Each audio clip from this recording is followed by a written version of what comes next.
Hello मेरे प्यारे दोस्तों, कैसे हैं आप सब। आपका एक बार फिर स्वागत है आपके अपने प्रिय चैनल ताज सर हिंदी वाले गुरुजी पर।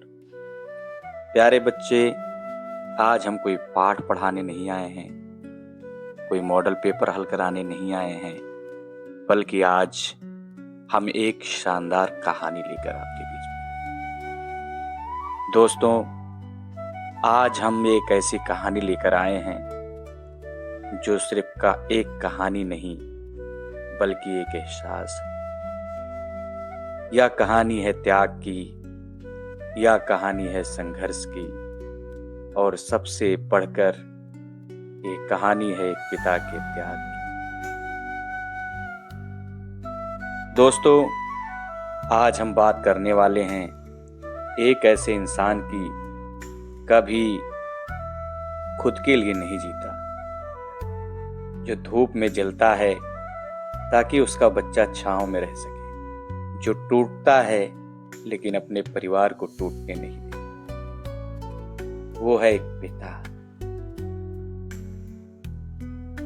क्या आपने कभी सोचा है पिता आखिर किस मिट्टी का बना होता है? वो रोता नहीं, वो शिकायत नहीं करता, वो अपनी इच्छाओं को दबाकर बस बच्चों के सपनों को सींचता रहता है। आज की यह कहानी एक स्कूटी की कहानी है, लेकिन असल में यह कहानी एक पिता के दिल की कहानी। तो आराम से बैठिए, दिल से सुनिए, क्योंकि हो सकता है आज आपको अपने पापा के अस्तित्व की, महत्व की सही समझ आ जाए। चैनल पे नए हैं तो चैनल को सब्सक्राइब कर दें, बेल आइकन प्रेस कर दें, ताकि जैसे ही कोई वीडियो डाली जाए आप तक पहुंच जाए।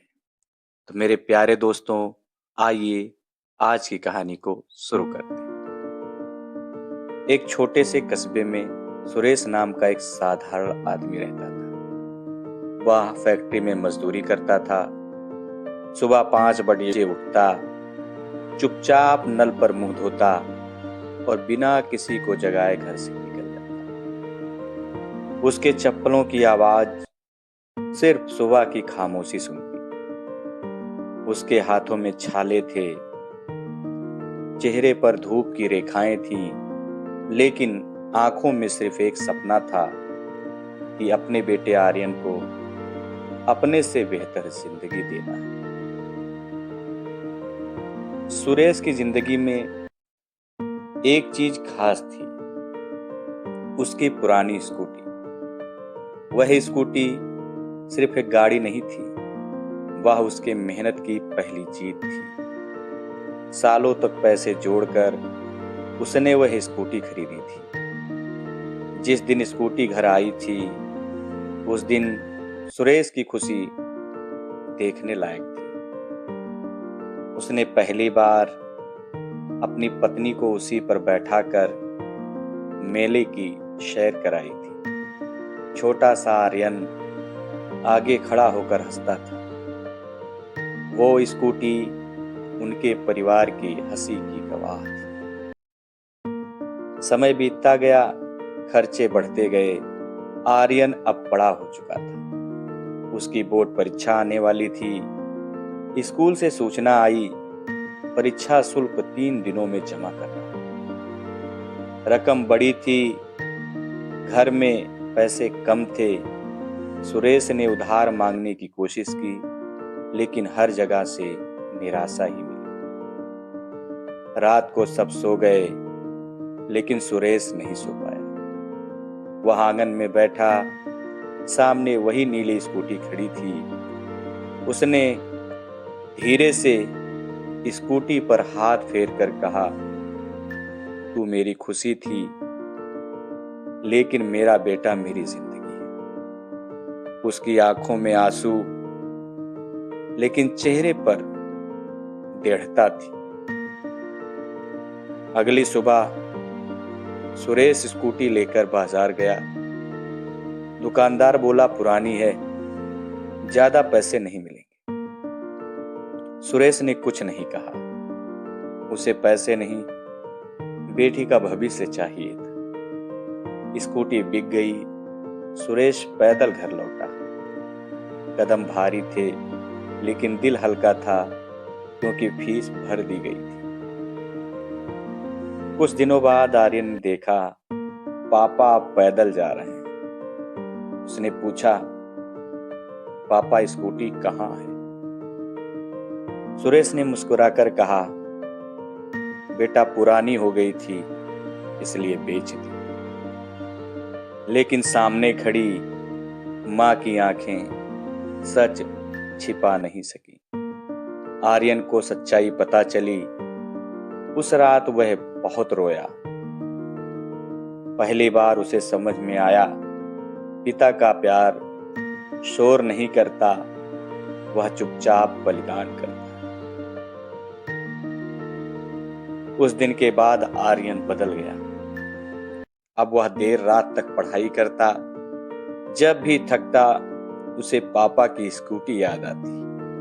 वह खुद से कहता, अगर पापा अपनी सबसे प्यारी चीज छोड़ सकते हैं, तो मैं आलस कैसे कर सकता।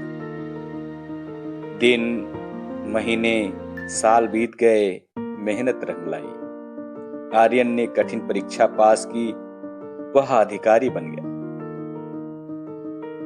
पहली तनख्वाह मिली, आर्यन सीधे शोरूम गया। उसने एक नई नीली स्कूटी खरीदी, ठीक वैसे ही जैसे उसके पापा के पास थी। घर के बाहर स्कूटी खड़ी थी। सुरेश बाहर आया और देखकर हैरान रह गया। आर्यन ने चाबी सुरेश के हाथ में रखते हुए कहा, पापा, यह सिर्फ स्कूटी नहीं है, यह आपके त्याग का सम्मान है। आपने मेरी पढ़ाई के लिए अपनी यादें बेच दी। आज आपका बेटा आपके सपनों का कर्ज चुका नहीं सकता, लेकिन आपको गर्व जरूर महसूस करवा सकता है।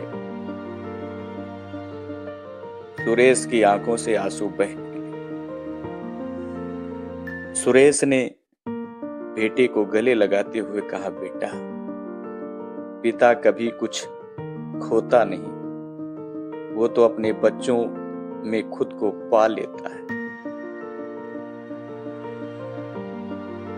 तो प्यारे बच्चे, पिता बहुत ही बलवान इंसान होता है। दोस्तों, पिता का प्यार दिखावा नहीं करता, वो सोशल मीडिया पर पोस्ट नहीं होता, वो बस चुपचाप घर की दीवारों में बस जाता है। अगर आपके पापा आपके साथ हैं, तो आज ही उन्हें गले लगाइए, और अगर वो इस दुनिया में नहीं हैं, तो उनकी सीख को अपनी ताकत बनाइए। उम्मीद करते हैं कि आज की ये कहानी आपको बहुत पसंद आई होगी, और इस कहानी को आप अपने दिल के गहराइयों से धन्यवाद देंगे, और साथ ही में ऐसी ही सच्ची और दिल को छू लेने वाली कहानियों के लिए हमारे चैनल ताज सर जी हिंदी वाले गुरुजी को सब्सक्राइब भी करें। दोस्तों, आप सभी से निवेदन है कि आप सभी वीडियो पर लाइक, कमेंट और अपने पापा के लिए शेयर जरूर करें। कमेंट बॉक्स में लिखें, लव यू पापा। मिलते हैं अगली भावनात्मक कहानी के साथ। तब तक खुश रहिए, स्वस्थ रहिए, मुस्कुराते रहिए, और आप सभी, हम सभी के पिता की लंबी आयु के लिए कामना करते रहिए। धन्यवाद।